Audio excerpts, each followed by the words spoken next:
সবাইকে সংবাদ এক নজরে স্বাগত। সঙ্গে আছি তাসমিয়া জেরিন। পাসপোর্ট দেওয়ার জন্য পুলিশ ভেরিফিকেশন বাতিল করেছে সরকার। এজন্য আর পুলিশ ক্লিয়ারেন্স লাগবে না বলে জানিয়েছেন প্রধান উপদেষ্টা প্রফেসর মোহাম্মদ ইউনূস। সকালে ডিসি সম্মেলনের উদ্বোধন অনুষ্ঠানে তিনি বলেন, নাগরিক সেবা পেতে কেউ যেন অহেতুক হয়রানির শিকার না হয়। আইন শৃঙ্খলা রক্ষা সরকারের প্রধান অগ্রাধিকার উল্লেখ করে এক্ষেত্রে জেলা প্রশাসকদের আরও ভূমিকা চেয়েছেন প্রধান উপদেষ্টা।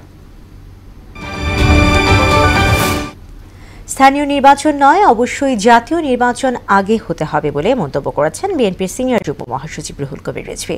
সকালে সাবেক প্রেসিডেন্ট জিয়াউর রহমানের সমাধিতে শ্রদ্ধা জানিয়ে তিনি বলেন, আগে স্থানীয় নির্বাচনের চিন্তা দুরভিসন্ধিমূলক। শেখ হাসিনা গোটা দেশকে লুণ্ঠনের স্বর্গরাজ্য বানিয়েছে উল্লেখ করে রিজভী বলেন, গণতন্ত্র প্রতিষ্ঠায় অনেক কাজ বাকি। জুলাই আন্দোলনে সংগঠিত মানবতা বিরোধী অপরাধের মামলায় চট্টগ্রামের সাবেক সংসদ সদস্য এবিএম ফজলে করিম চৌধুরীকে গ্রেফতার দেখিয়ে কারাগারে পাঠিয়েছেন আন্তর্জাতিক অপরাধ ট্রাইব্যুনাল। বিচারপতি গোলাম মুর্তুজা মজুমদারের নেতৃত্বাধীন ট্রাইব্যুনালের ৩ সদস্য এই আদেশ দেন। আগামী ৮ এপ্রিল তদন্ত প্রতিবেদন দিতে বলা হয়েছে। আখিরি মোনাজাতে শেষ হল ৫৮তম বিশ্ব ইজতেমা। মোনাজাতে আমিন আমিন ধ্বনিতে মুখরিত হয় টঙ্গীর তুরাগ তীর এবং ইজতেমা ময়দানের আশপাশ। এ সময় দেশের কল্যাণ এবং মুসলিম উম্মার সুখ সমৃদ্ধি কামনায় দোয়া করেন মুসল্লিরা।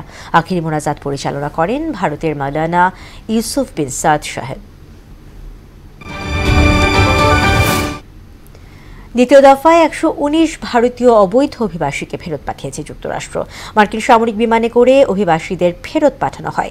এদিকে ভারতের নয়াদিল্লি রেল স্টেশনে যাত্রীদের উপচে পড়া ভিড়ে ১৮ জন নিহত হয়েছে। কুম্ভ মেলাগামী ট্রেনে ওঠার সময় হুড়োহুড়িতে এ দুর্ঘটনা ঘটে।